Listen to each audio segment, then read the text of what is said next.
आज के हमारे इस वीडियो का topic torque and RPM difference, मतलब कि टॉर्क और आरपीएम में क्या अंतर होता है। दोस्तों यह क्वेश्चन हम सभी को काफी ज्यादा कंफ्यूजन करता है, चाहे हम कभी मोटर की बात करें या फिर हम कभी किसी इंजन की बात करते हैं। आपको कई जगह पर टॉर्क और आरपीएम सुनने को मिलता है। अब आखिर ये दोनों क्या होते हैं और इन दोनों में क्या अंतर होता है, वही आज के इस वीडियो के अंदर हम जान लेंगे। तो वीडियो को स्टार्ट कर लेते हैं। दोस्तों वीडियो के स्टार्टिंग में सबसे पहले हम आरपीएम की बात कर लेते हैं कि आखिर आरपीएम क्या होता है। वैसे आरपीएम के बारे में लगभग हम में से सभी लोगों को पूरी तरीके से पता होता है कि आरपीएम जो होता है वो होता है रोटेशन पर मिनट। फिर भी अगर मैं आपको आरपीएम को और बताऊं तो अगर हम मोटर की बात कर रहे हैं या फिर हम हमारी बाइक की बात कर रहे हैं तो दोनों के केस में आरपीएम अलग अलग चीज हो गई। पहले हम मोटर के बारे में जान लेते हैं। तो मोटर के केस में आरपीएम क्या होता है, तो जैसे कि मान लीजिए हमारी मोटर है और इस मोटर के बीच में क्या होता है, हमारा होता है रोटर। अब दोस्तों जब हमारी इस मोटर को इलेक्ट्रिकल की सप्लाई दे रहे हैं तो उसके कारण क्या होता है, हमारा ये रोटर गोल गोल घूमता है। अब यह जो हमारा रोटर घूम रहा है मतलब कि रोटेशन कर रहा है, वह रोटेशन 1 मिनट में कितनी बार हो रही है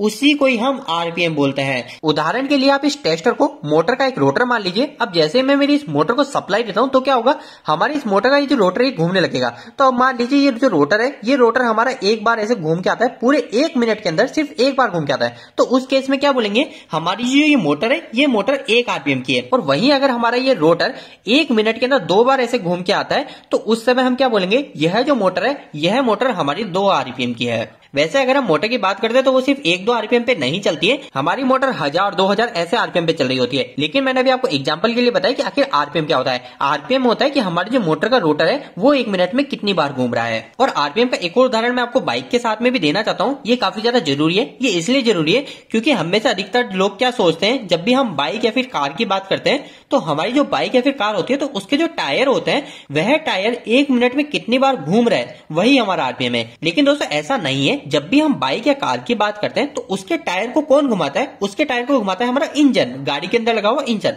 तो वह जो इंजन है वह इंजन 1 मिनट में कितनी बार घूम रहा है वह होता है हमारा आरपीएम। वैसे इलेक्ट्रिकल के अंदर हमको मोटर के आरपीएम क्या होते हैं वह पता होना चाहिए। तो उम्मीद है वह तो आपको पूरी तरीके से क्लियर हो गए होंगे। आपको एक और बात मैं यह भी बताना चाहता हूं, कहीं कहीं पे आरपीएम की फुल फॉर्म रोटेशन पर मिनट बोली जाती है, लेकिन कहीं कहीं पे आरपीएम की फुल फॉर्म रेवोल्यूशन पर मिनट बोली जाती है। तो यहाँ पे भी आपको बिल्कुल भी कंफ्यूज नहीं होना है। ये जो रेवोल्यूशन पर मिनट होता है इसका मतलब भी होता है कि 1 मिनट में कितनी बार घूमेगी, और जो रोटेशन पर मिनट होता है इसका मतलब भी है कि मोटर हमारी 1 मिनट में कितनी बार घूमेगी। लेकिन अब अगला सबसे ज्यादा कंफ्यूजन वाला सवाल कि आखिर टॉर्क क्या है। तो दोस्तों टॉर्क काफी ज्यादा सिंपल सी बात होती है। अगर आपको कभी भी इसको सिर्फ एक वर्ड में किसी को बताना है तो आप बोल सकते हो कि टॉर्क जो है वो हमारा ट्विस्टिंग फोर्स है। वैसे ये ट्विस्टिंग फोर्स या फिर टॉर्क क्या होता है इसको हम और अच्छे से बात करते हैं। उदाहरण के लिए मान लीजिए ये हमारा कोई भी एक बॉक्स है। अब हमारे इस बॉक्स को एक कोई आदमी आता है और इसको यहाँ से एक धक्का लगाता है। तो अब जब इस बॉक्स में हमारा यहाँ से प्रेशर लगता है तो इसके कारण क्या होता है, बॉक्स हमारे सीधी डायरेक्शन में जाता है। मतलब कि हमारा ये बॉक्स एक स्ट्रेट डायरेक्शन में मूव हो रहा है। और जब हमारा ये ऑब्जेक्ट मतलब कि बॉक्स स्ट्रेट डायरेक्शन में मूव होगा तो इसे हम बोलते हैं दोस्तों लीनियर मोशन। कि हमारा जो यह ऑब्जेक्ट है ये ऑब्जेक्ट एक लीनियर मतलब कि एक सीधी लाइन में ही मोशन कर रहा है, मतलब कि एक सीधी लाइन में ही चल रहा है। और आपको एक बात यह पता होनी चाहिए कि जब भी इस प्रकार की कंडीशन होती है तो इसे बोलते हैं हम फोर्स। लेकिन वही दूसरी तरफ हम बात करें कि फिर आखिर टॉर्क क्या है। अब दोस्तों टॉर्क के केस में क्या होता है, तो वापस आप इस एग्जांपल पे आइए। ये जो हमारा ऑब्जेक्ट था तो यह हमारा बॉक्स अभी तो बिल्कुल स्ट्रेट डायरेक्शन मतलब कि लीनियर मोशन कर रहा है, तो यह तो हमारा फोर्स हो गया। लेकिन अगर हमारा ये ऑब्जेक्ट रोटेशन मोशन में मूव होने लग जाए, रोटेशन मोशन का मतलब है कि हमारे घूमने वाली मोशन। जब हम लीनियर मोशन की बात करें मतलब कि सीधी डायरेक्शन में, और रोटेशन मोशन का मतलब कि हमारे घूमने वाली अवस्था में। तो अगर हम हमारे इस ऑब्जेक्ट पे कोई भी प्रेशर मतलब कि बल लगाते हैं तो उसके कारण अगर हमारा ये ऑब्जेक्ट एक रोटेशन मोशन में घूमता है तो वह जो कहलाता है वह कहलाता है हमारा टॉर्क। तो सब इसी चीज को हम हमारे मोटर के केस में भी देख लेते हैं। तो मोटर के केस में क्या होता है, हम सभी को पता है जो मोटर होती है वो मोटर हमारी गोल गोल घूमती है। मतलब कि हमारी जो मोटर है वो मोटर हमारी रोटेशन मोशन करती है, गोल गोल घूमती है। तो इस केस में हम क्या कहेंगे, हमारी जो मोटर है वो मोटर टॉर्क उत्पन्न करती है। आप सभी ने एक बात और जरूर से देखी होगी कि जब भी हम इंजन या फिर मोटर की बात करते हैं तो हम वहां पे फोर्स की बात क्यों नहीं कर रहे होते।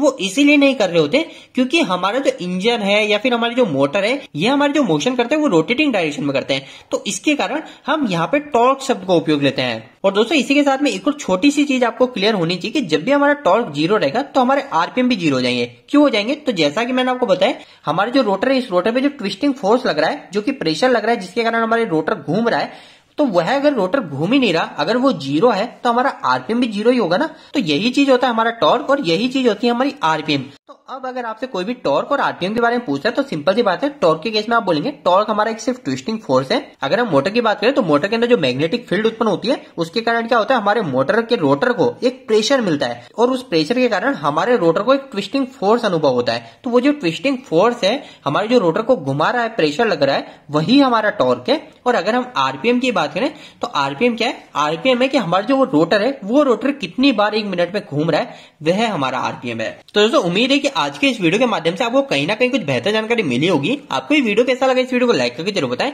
अगर आपका कोई भी सवाल इस वीडियो के प्रति या फिर इलेक्ट्रिकल वीडियो तो आप मुझे कमेंट बॉक्स में कमेंट करके पूछ सकते हैं। इलेक्ट्रिकल वीडियो आप देखना पसंद करते हैं आज हमारे चैनल को सब्सक्राइब कर लीजिए। आज के लिए इतना ही, धन्यवाद।